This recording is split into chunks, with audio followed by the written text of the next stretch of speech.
You're listening to the Ctrl-Alt-Secure podcast, where we talk all things cybersecurity. I'm your host, Valentina Flores, CEO of Sentry. Welcome. Hi, everyone. I'm Valentina Flores, CEO of Sentry, and this is the Ctrl-Alt-Secure podcast, where we talk all things cybersecurity. And today I have Cathy Miron, who is an expert in a lot of things around security, but we're going to talk today specifically around backups and recovery, because I feel like it's something that we talk about a lot, but a lot of companies don't know if they have it, if they're doing it right, is there something more they need to do? So it kind of becomes this black hole of misinformation or assumptions. So brought on the expert today to talk about that. So Cathy, I know you do a lot of different things in your practice, but if you can talk about eSilo and kind of what your areas of expertise are. Sure. So first of all, thanks for having me on. It's great to be here.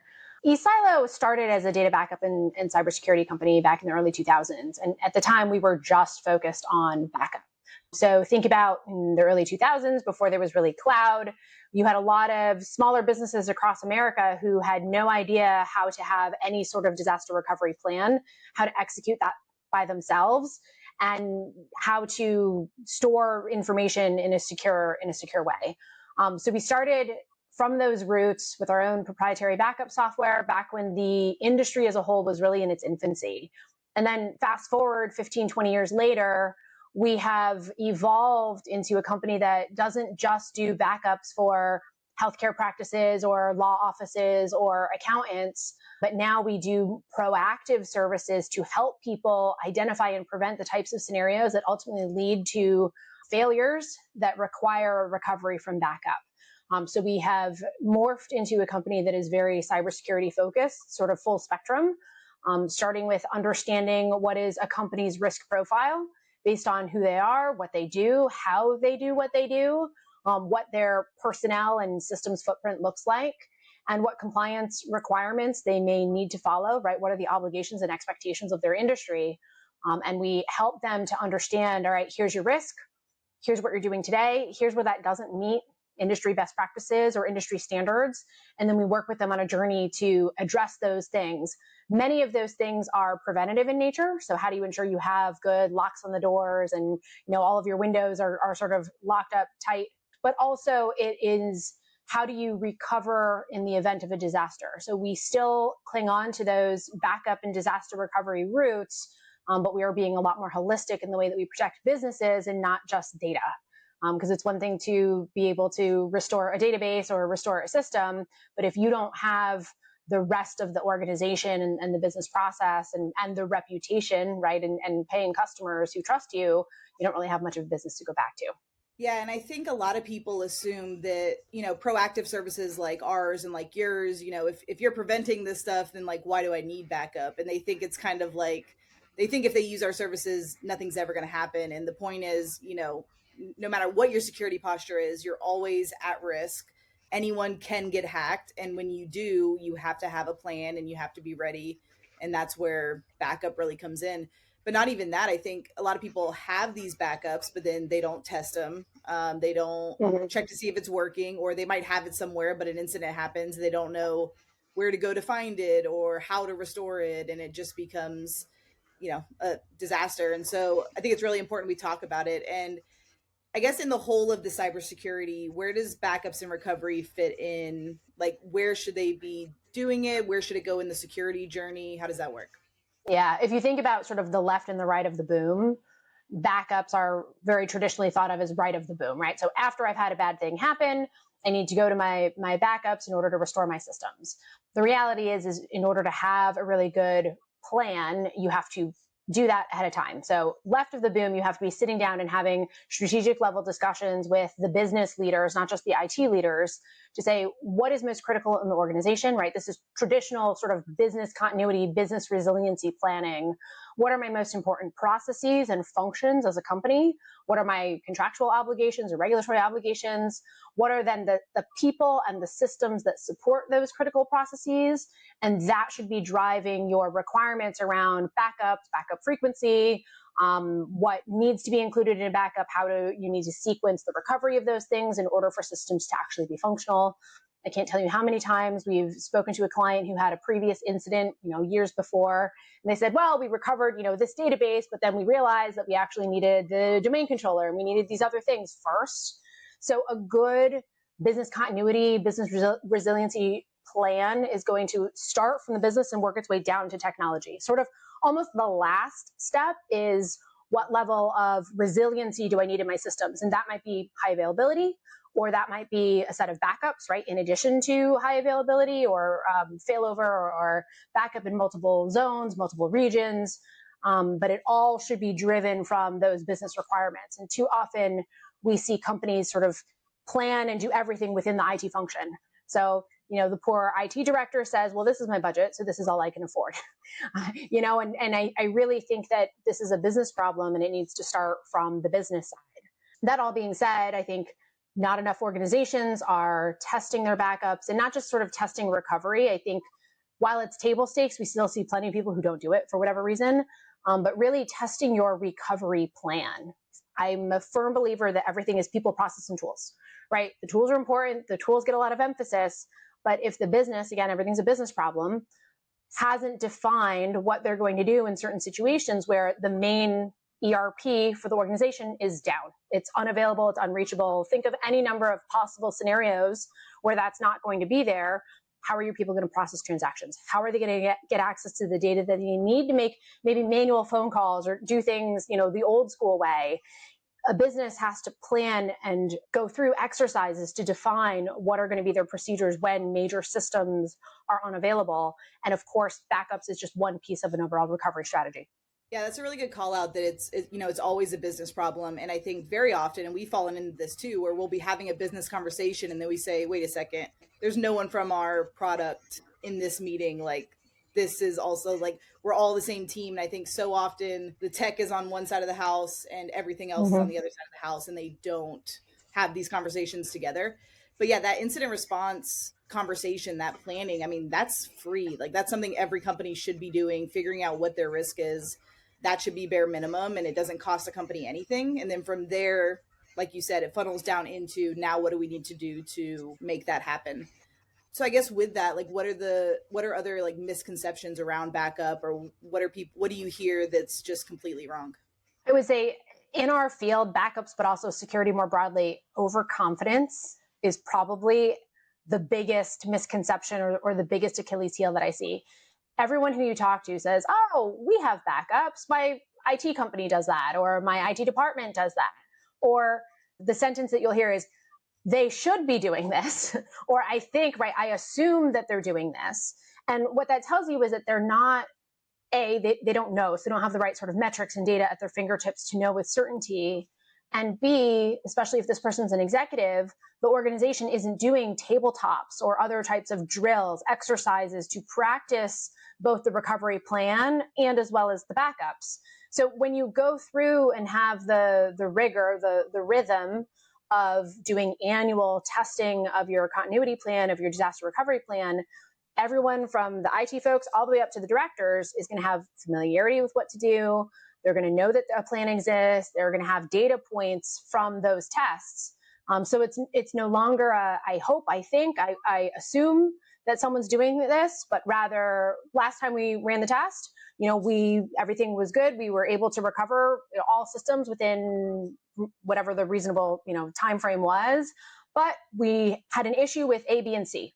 So the team has gone to improve the plan and the capabilities to address items A, B, and C.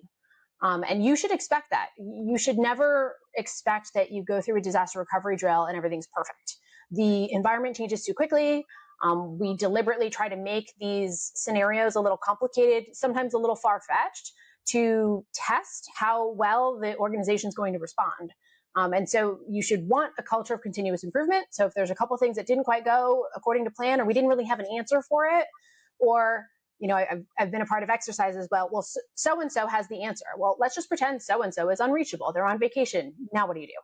Right? So there's always going to be opportunities to improve. And I think that's the culture that you want to create in your company. Growth mindset is so important for a CTO, a CISO, and a CEO, all of the above, everyone, but specifically those roles. And yeah, we get it all the time when we do a pen test and someone wants us to change it to make it like an A+, like clean bill of health, you have nothing wrong, so that they can hand that off to clients. And it's like, well, that's not the purpose. The purpose is not to give you this clean bill of health. The purpose is to find those weaknesses so you can fix them. And you figure out very quickly who's trying to check a box and who's really trying to grow their security program.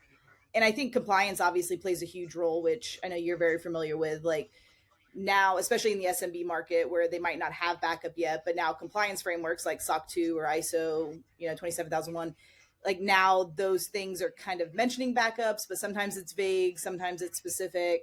How do those play into what you guys do? It's funny. So the compliance framework is sort of the stick. When all else fails, this thing says you have to do it, so you have to do it. I like to lead with the carrot, right? Only use the stick if you need to. So we always try to position it in terms of this is good for the business, right? Understanding your flaws, understanding your weaknesses, right? Fix your cracks before you're attacked. Like knowing where you have risk is important so you can make a good business decision.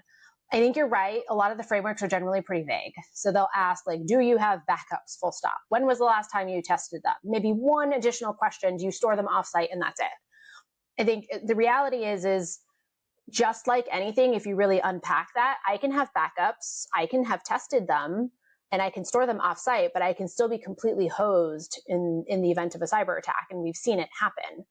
Why? Well, I was an auditor for 9 years when I used to work at GE, and I used to run the global head of IT audit, or I was the global head of IT audit for GE Capital. So we had a lot of banks, right? Banks and financial services organizations have very rigorous continuity and resiliency requirements.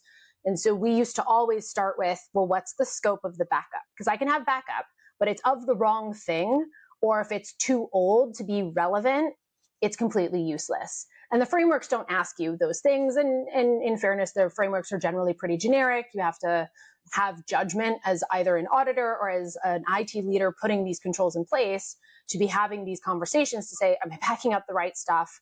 Is the scope complete? Is it high quality? Meaning, can I trust the backups themselves? Can they be tampered with, right? Are they tamper proof? Are they immutable? So there's sort of a quality checklist, if you will, of, I have backups. That's like step one. So we want to get through, is it complete? Is it accurate? Is it timely? Are they effective? Because if I have, again, great backups and they're offsite, but they're in Timbuktu and it takes me 4 days to download all that data and recover, they may not be very useful to me. So those are the types of things that we typically work with customers on, is to understand what their needs are, back to what's most critical for the organization and the business to function. And then we build the strategy from there.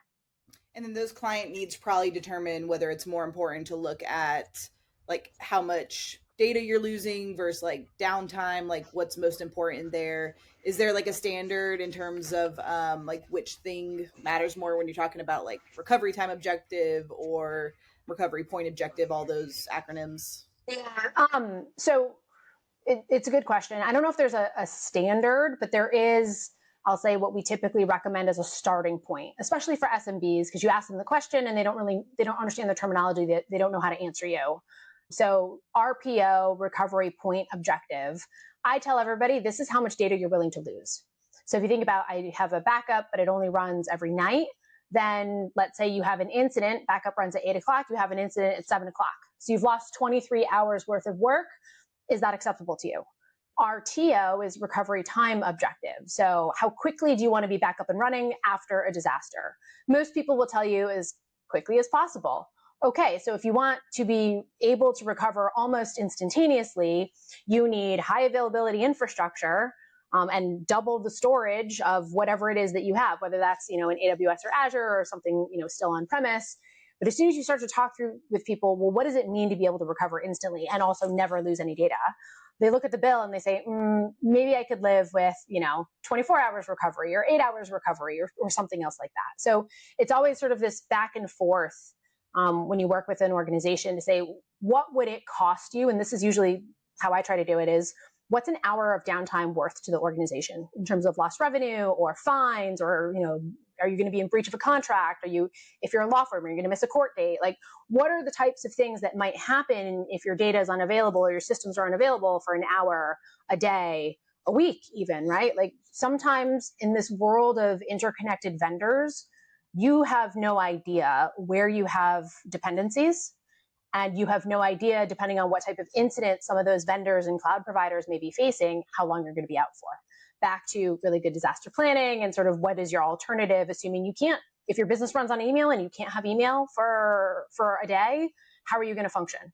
Yeah, I think the last statistic I saw around like downtime for enterprises, it was every minute is over $5,000. I think it was like 5,500 or something, and that's just a wild number when you think about it in real life. And I've been part of a ransomware before where it took us felt like months. I don't even know when we actually got back up. When when the city of Atlanta got hacked, and it's crazy how much that affects the organization, and no one really understands it unless they've been a part of it and been a part of that recovery, and you don't realize how much your company is affected by it until it happens. One question I So have. much.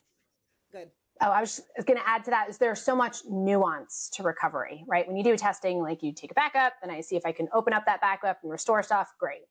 But when you're talking about a large, complicated system, right, in a city or a large organization with lots of different systems, sequencing is important. You also have to think about things like if I had a ransomware attack, right? So let's just play this out for a second. Somebody needs to come in and do a forensic investigation. Law enforcement's involved, insurance is involved. You have all these people who need to collect data before they're going to give you the green light to go do anything. So in parallel, you're going to build, a clean network, clean machines. We've seen scenarios where when somebody goes to recover, well, we were running, an older version of Windows Server. So of course, we're going to want to upgrade everybody to the latest and greatest. But then you have compatibility issues with the software, right? You have all of these little nuanced things that come to life in a real scenario that you don't plan for or bother to test for oftentimes when you're just doing drills. So I do think that it's important to sort of use real life case studies in your planning process, but always expect that you're going to have setbacks. Like nothing is ever, the one thing I've learned of 20 plus years in technology, nothing is ever as straightforward as it seems, as you expect it to be. And especially when you're under the gun and people aren't thinking clearly, there's a little bit of panic, right? You're getting directions from all, instructions from all different directions. So just something to think about is the more you plan ahead, the easier and smoother things will be during that incident. So I guess talking about ransomware for a second, obviously, a lot of ransomware now is hitting backup first, and it's going after the Yes. backup. And I think there's some confusion around exactly what that means for companies. So let's talk about that a little bit and what that actually means, and what does backup and data companies do to prevent that? Sure. So ransomware is, of course, where your systems get completely taken over. Your users are locked out. They can't access any of their files, even though they may be there, but they're completely encrypted and inaccessible, unusable to you and everybody in the organization. One of the things that ransomware gangs used to do, right, to force you to pay or to encourage you to pay, is just, hey, I'm holding your data hostage, and if you don't have backups, you're screwed. Nowadays, and you have double extortion, which is where I hold your data hostage and I threaten to leak your data, right? So even if you have backups, I'm going to encourage you to want to pay us anyways to keep your reputation intact, to keep your data private. Now we actually see triple extortion, where in addition to those things, they're also in some cases threatening to dox you or harm you physically. Like, hey, we know where you live. We're going to come or they harass you. Again, as another tactic to get people to pay. So that all being said, you never want to ever experience ransomware in any way, shape, or form. That all being said, when it comes to backups and recovery, the most important thing is to have tamper-proof backups. So we call this immutability, where it's write once, read many. So there's a defined period of time where you and any admin, nobody, can actually purge or alter or tamper with those backups for a set period of time, whether that's 7 days or 30 days or however long. Obviously, there's pros and cons to it. The more that you keep that's immutable, the bigger your safety net. But when you accidentally make a mistake in your backups, you back up more stuff than you need, or you want to retire something, you are stuck letting that stuff burn off for the 30 days or however long you've set your immutability period. So this is where you just want to be really smart and thoughtful in your planning. But the other thing I'll say about backups and ransomware is that oftentimes we discover, right? Organizations discover that there are systems that, for whatever reason, somebody thought, oh, this wasn't as important to back up. I don't want to pay for offsite storage. I don't want to pay for this. And so inevitably, There's always something that was never set up for backups that probably should have. And that's often a common lesson learned that we see. But what I will say is that where backups are being targeted by threat actors, what are the ways to prevent that, right? So traditionally, if you've been in the space for a long time, you know the 3-2-1 rule. So 3 copies of anything important. So the primary copy plus 2 backups. The 2 in 3-2-1 is you want to store it on at least 2 different types of storage media. And then 1 copy is air gapped, right? Off-site, off-network. And what we like to say is managed by a different group of people. Why is that? So in our company, we've been around for a long time. We have often partnered with MSPs or sort of outsourced IT departments to be their backup to the backup. So the MSP, as part of their service offering, includes backups along with everything else that they're doing for a company. But in the cases where the client cannot afford to lose information, we will take a third set of backups or a separate set of backups. It's managed by eSilo staff using eSilo software. The primary team, meaning the regular IT admins and the business admins, usually don't have any persistent access to those backups. Of course, they're immutable. We store them offsite and we store them on a different network.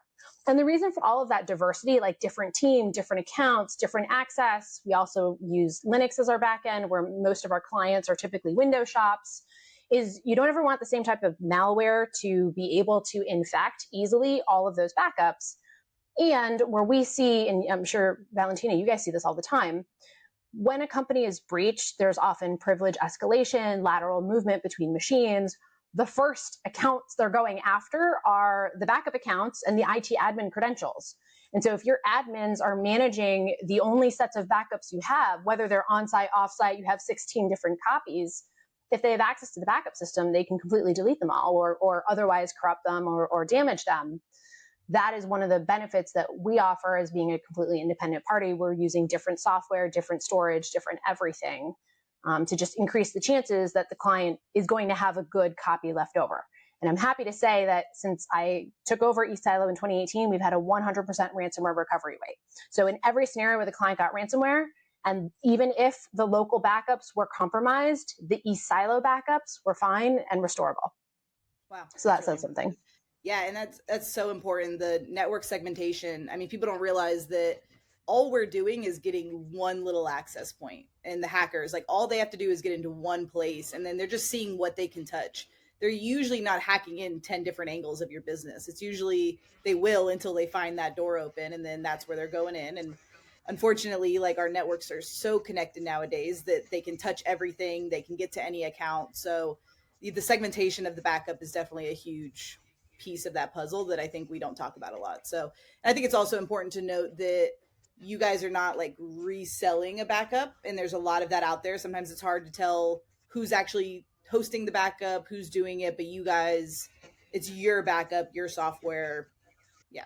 Yeah, and we have options, right? Because sometimes what fits well for one company doesn't fit as well for another.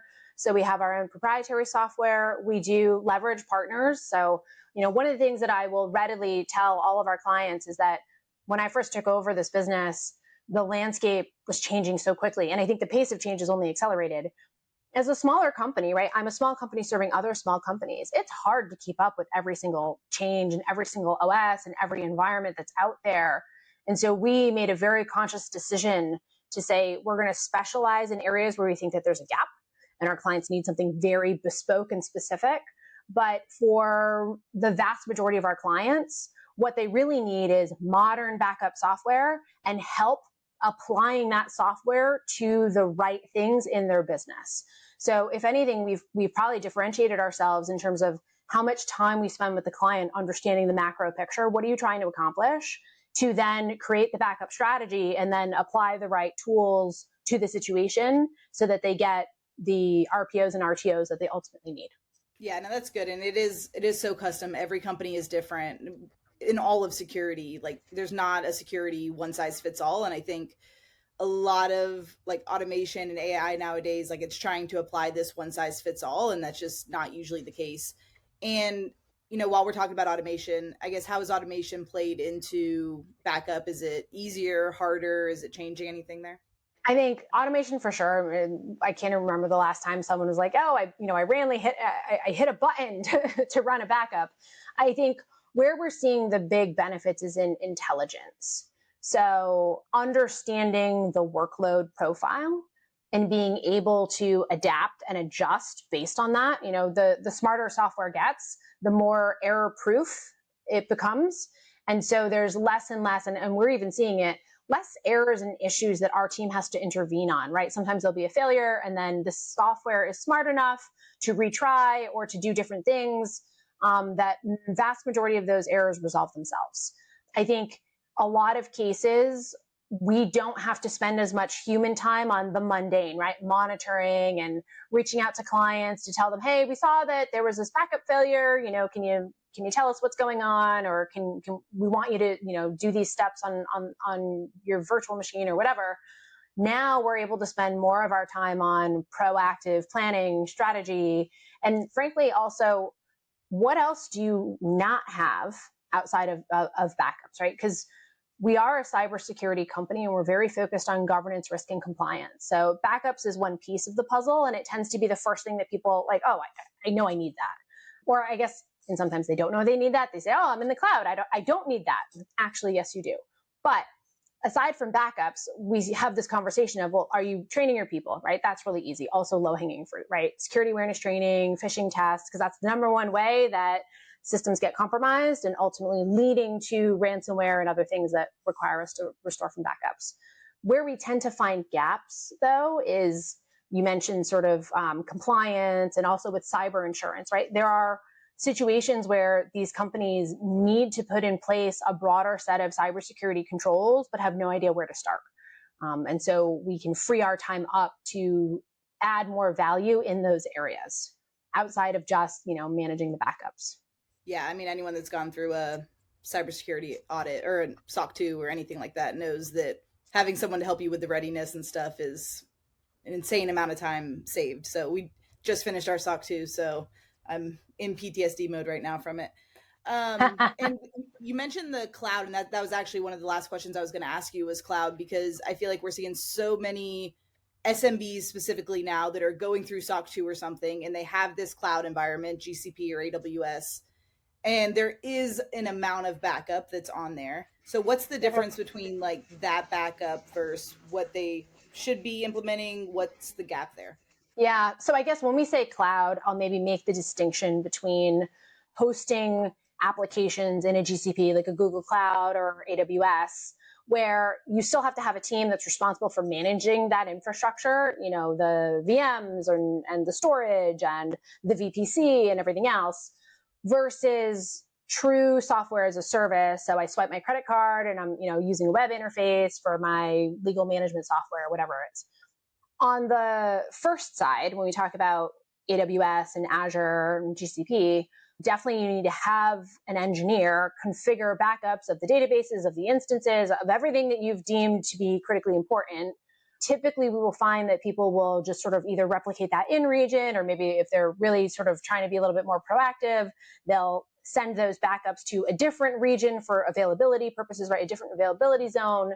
We like to take it a step further, where we also then remove those backups to the extent that it's feasible, meaning cost effective, and take them out of the cloud provider entirely. Not because we're that worried about an extended outage across all of AWS, although I will tell you it can happen. But we like to last weekend, I think, as of the time of recording of this podcast. So exactly. So you always want to have, right, like an independent copy of your information someplace else, so that you can access it regardless of whatever disruptions or issues, temporary or otherwise. And so that's one of the things that we work on setting up. On the flip side, with software as a service, you're a bit more limited. I would say that across the board, if you're using Microsoft 365 or Google Workspace, you should definitely be backing up all of your email, calendar, documents, all of the things inside of those tenants. But then depending on what other platforms you're using, there may or may not be ready solutions for you. So Salesforce, HubSpot for CRMs, or QuickBooks Online, a lot of businesses are using that. There are going to be different solutions. We have, within eSilo, we have identified and tested many of them. So we have solutions for things that our clients routinely use, but there's always going to be some bespoke platform where there isn't really a lot of integration, through their API, where a third-party backup provider could access the data directly. So that's where we tell you to work with that vendor to see what are your options. And it might be a manual export or a scheduled export that they're going to do for you and drop into a repository, a secure repository for you to pick up on a regular basis. Or it might be something where there's an enhanced plan, like pay a little bit more money and then it includes some additional backups. But I would always tell you that while a cloud provider is going to have their own backups for their own purposes, for continuity and things like that, you should not, unless you're paying for it or it's explicitly written in your contract, you should not expect to be able to leverage and benefit from those backups. So you should be planning to take your own. And again, back to vendor risk. If the vendor, especially these smaller ones, has an issue, you need to get to that data anyway, so you want your own. Like, they can have backups for you, but if they're down and you're one of 10,000 support tickets that are open, you're going to be waiting a very long time to get that data back. No, it's a really good call out. And I think that's a confusion a lot of people have in security in general now that there's so much cloud infrastructure, is what security do I actually need now that I'm in the cloud? Like, I'm good. And there's still a lot of gaps there. And not only making sure you have it, but are you testing it? Do you have that incident response plan? Is it enough? Is it the right things that are backed up? Because whoever's configuring it is a human being. And so it's the same kind of gaps you have in the rest of the business. So I guess lastly, where do you see backup and recovery going in the next 3 to 5 years? I know we talked about immutable. There's a lot of talk of like continuous recovery. Is there something else on the horizon? I think the thing that I'll say is the dirty little secret in the backup world is that recovery from a backup is still slower and more tedious and more error prone than, frankly, I think it should be. But it was sort of all the nuanced situational differences that I mentioned before.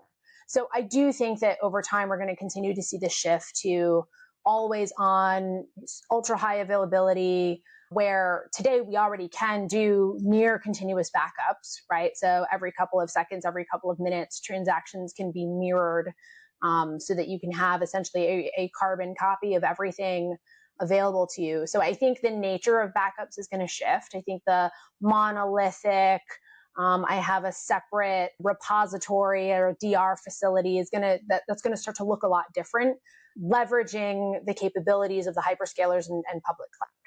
I do see a little bit of a shift from, right, so for the last, 15 years, everyone's been racing to put their stuff in cloud, get rid of all their on-premise infrastructure. We are seeing a little bit of pullback where in some situations, organizations with very strict data or availability requirements are actually keeping a copy local, partly for peace of mind, partly for a whole bunch of different reasons, like concern over vendors and supply chain security. So that where that goes in the long run, I'm actually unsure of. Sort of jury's out, and we'll see where things go.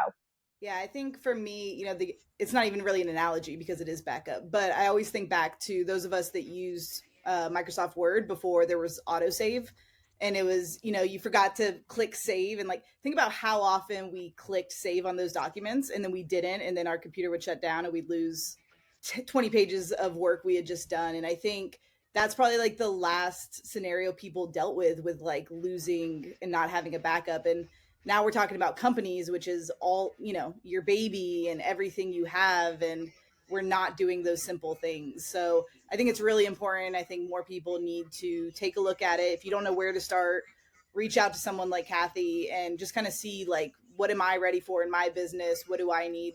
There's always simple steps in security that you can take. Even if you're not ready for a huge overhaul of your program, there's always some smaller step that you can take to get secure and start moving into that direction. So highly recommend everyone start looking into it. Hopefully these questions helped. And Cathy, I appreciate you being on and kind of walking us through all that. Of course. And for any of your listeners, I'm happy to do a call, right? If you have questions, you want to just sort of talk through what you have, I'm happy to do that complimentary. Because as Valentina said, I think it's important to take baby steps to understand where you are and begin to move in the right direction. And if I can help with that in any way, I'm happy to. Great. Appreciate it. Thanks, Cathy. Thank you.